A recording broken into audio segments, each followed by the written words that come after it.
सभी सुनने वालों के लिए एक छोटा सा संदेश। द सीक्रेट्स ऑफ इनॉक, जिसे 2 इनॉक भी कहा जाता है, बाइबल का हिस्सा नहीं है। ये एक प्राचीन यहूदी लेख है जो बाद में पुरानी स्लावोनिक पांडुलिपियों में पाया गया। इसे उन धार्मिक ऐतिहासिक पुस्तकों में गिना जाता है जो मान्य शास्त्रों के बाहर हैं। ज्यादातर मसीही कलीसियाएं इस पुस्तक को परमेश्वर से प्रेरित शास्त्र नहीं मानती। मैं इसे केवल इतिहास, पृष्ठभूमि और साहित्यिक समझ के लिए साझा कर रहा हूं। कृपया इसे एक प्राचीन धार्मिक कथा या लेख के रूप में सुनें। अध्याय 23। उसने मुझे स्वर्ग, पृथ्वी और समुद्र के सब कार्यों के विषय में बताना आरंभ किया, तत्वों के विषय में, उनके मार्ग और उनकी गति के विषय में, बिजलियों की गर्जना के विषय में, सूर्य और चंद्रमा के विषय में, तारों की चाल और उनके परिवर्तन के विषय में, ऋतुएं, वर्ष, दिन और घंटे, वायु के उठने के विषय में, स्वर्गदूतों की संख्या के विषय में, उनके गीतों की रचना के विषय में और मनुष्यों से संबंधित सब बातों के विषय में, हर मनुष्य की वाणी, उसका गीत, उसका जीवन, आज्ञाएं, शिक्षाएं, मधुर स्वर के गीत और वे सब बातें जिन्हें जानना उचित है। तब प्रभु ने मुझसे कहा, जो कुछ मैंने तुझे बताया है वो सब हमने लिख रखा है। अब तू बैठ और समस्त मनुष्यों की आत्माओं के विषय में लिख, जितने भी जन्म लेते हैं और उनके लिए अनंत काल के लिए जो स्थान तैयार किए गए हैं, क्योंकि सब आत्माएं संसार की रचना से पहले ही अनंत काल के लिए तैयार कर दी गई हैं। और मैंने लगातार 30 दिनों और 30 रातों तक लिखा, हर बात को ठीक ठीक लिखा, और इस प्रकार मैंने 366 पुस्तकें लिख डाली। अध्याय 24। तब प्रभु ने मुझे बुलाया और कहा, हनोक, यहां आओ और गब्रिएल के साथ मेरी बाईं ओर बैठो। मैंने झुककर प्रभु को प्रणाम किया और प्रभु मुझसे बोले, हे प्रिय हनोक, जो कुछ तुम देख रहे हो, ये सब वस्तुएं जो पूर्ण रूप से स्थापित हैं, मैं तुम्हें इनके विषय में बताता हूं, आरंभ से भी पहले की बातें। जो कुछ मैंने शून्य से रचा और जो दृश्य भौतिक वस्तुएं अदृश्य आध्यात्मिक से उत्पन्न की। हे हनोक, सुनो और मेरी इन वचनों को अपने भीतर ग्रहण करो, क्योंकि जो रहस्य मैं आज तुम्हें बता रहा हूं वो मैंने अपने स्वर्गदूतों को भी नहीं बताया। न उन्हें उनके उद्भव का ज्ञान दिया, न अपने अनंत राज्य का, न वे मेरी सृष्टि को समझ सके जिसे मैं आज तुम्हें प्रकट कर रहा हूं। जब कुछ भी दृश्य नहीं था, तब मैं अकेला ही अदृश्य में विचरता था, जैसे सूर्य पूर्व से पश्चिम और पश्चिम से पूर्व जाता है। परंतु सूर्य तो अपने भीतर शांति रखता है, किंतु मुझे शांति न मिली, क्योंकि मैं सब वस्तुओं की सृष्टि कर रहा था। और तब मेरे मन में यह विचार आया कि नींव स्थापित करूं और इस दृश्य सृष्टि की रचना करूं। अध्याय 25।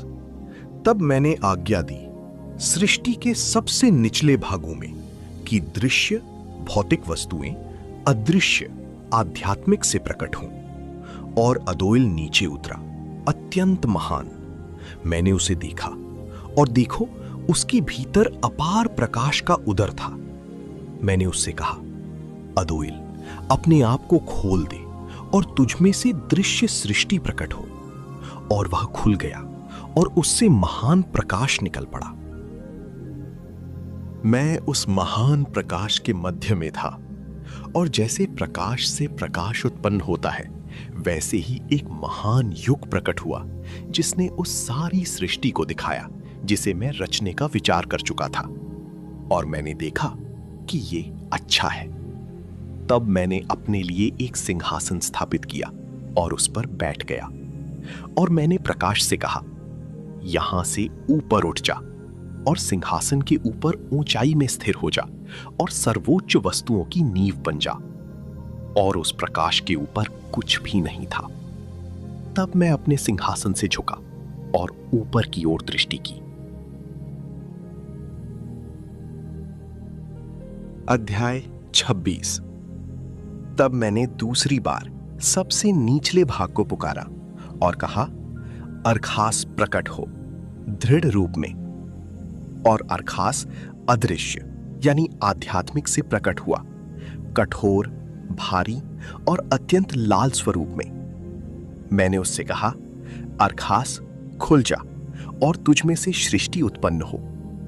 और वो खुल गया। उसमें से एक महान युग प्रकट हुआ, अत्यंत विशाल और गहन अंधकार से भरा हुआ, जो समस्त निचली सृष्टि को धारण किए हुए था। और मैंने देखा कि ये अच्छा है। तब मैंने उससे कहा, यहां से नीचे उतर जा और अपने आप को दृढ़ कर ले और निचली वस्तुओं की नींव बन जा। और ऐसा ही हुआ। वो नीचे गया और स्थिर हो गया और निचली सृष्टि की नींव बन गया।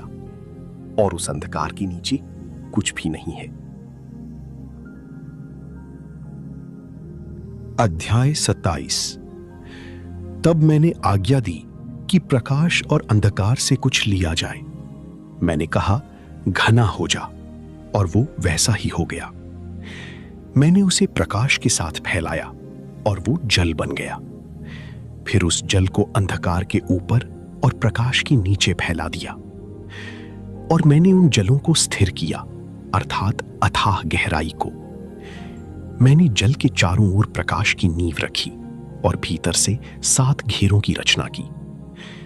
मैंने जल को स्फटिक के समान, गीला और सूखा, मानो कांच के समान आकार दिया। जल और अन्य तत्वों की परिक्रमा स्थापित की और प्रत्येक को उसका मार्ग दिखाया।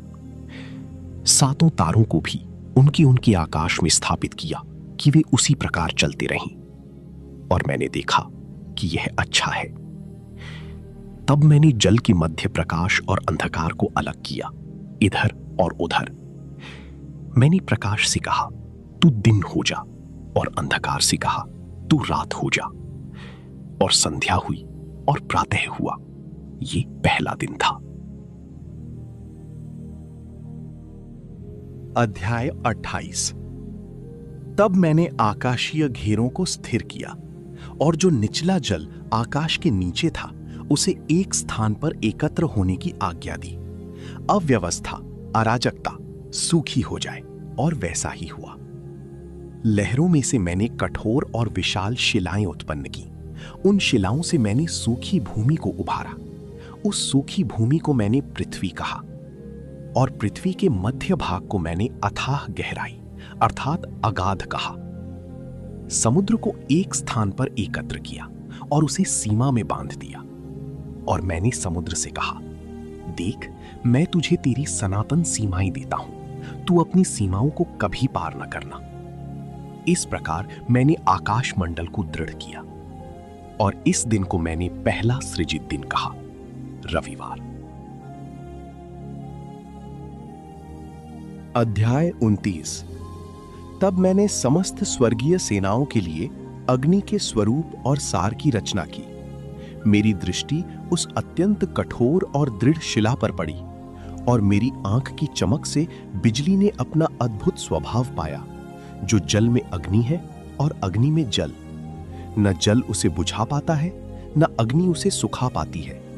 इसी कारण बिजली सूर्य से भी अधिक तेजस्वी है, जल से भी कोमल और कठोर शिला से भी अधिक दृढ़। फिर उस शिला में से मैंने महान अग्नि निकाली, और उस अग्नि से मैंने निराकार स्वर्गदूतों की 10 सेनाओं की रचना की। उनके अस्त्र अग्निमय थे और उनके वस्त्र जलती हुई ज्वाला के समान। मैंने आज्ञा दी कि प्रत्येक अपनी अपनी श्रेणी में स्थिर रहे, परंतु उन स्वर्गदूतों की श्रेणी में से एक अपने अधीन दल के साथ मार्ग से भटक गया। उसने एक असंभव विचार किया कि वह अपना सिंहासन पृथ्वी के ऊपर बादलों से भी ऊंचा स्थापित करे और मेरी सामर्थ्य के समान पद प्राप्त करे। तब मैंने उसे उसकी स्वर्गदूतों सहित ऊंचाई से नीचे फेंक दिया, और वो अनंत गहराई के ऊपर वायु में निरंतर भटकता रहा। अध्याय 30। तीसरे दिन मैंने पृथ्वी को आज्ञा दी कि वो बड़े और फलवंत वृक्ष उत्पन्न करे, पहाड़ियां उगाए, बीज दे। और मैंने उद्यान, पैराडाइस लगाया, उसे चारों ओर से घेरा और ज्वलंत स्वर्गदूतों को उसके रक्षक के रूप में नियुक्त किया। इस प्रकार मैंने नवीनीकरण की रचना की। फिर संध्या हुई और प्रातः हुआ, चौथा दिन।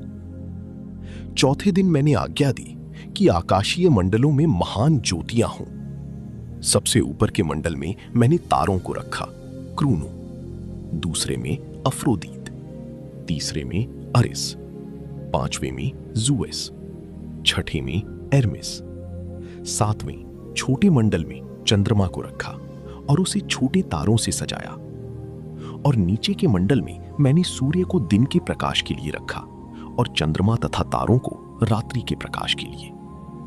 सूर्य को 12 नक्षत्रों के अनुसार चलने की व्यवस्था दी, महीनों का क्रम, उनके नाम, उनका समय, उनकी गर्जनाएं और घंटे चिन्हित किए। फिर संध्या हुई और प्रातः हुआ, पांचवां दिन।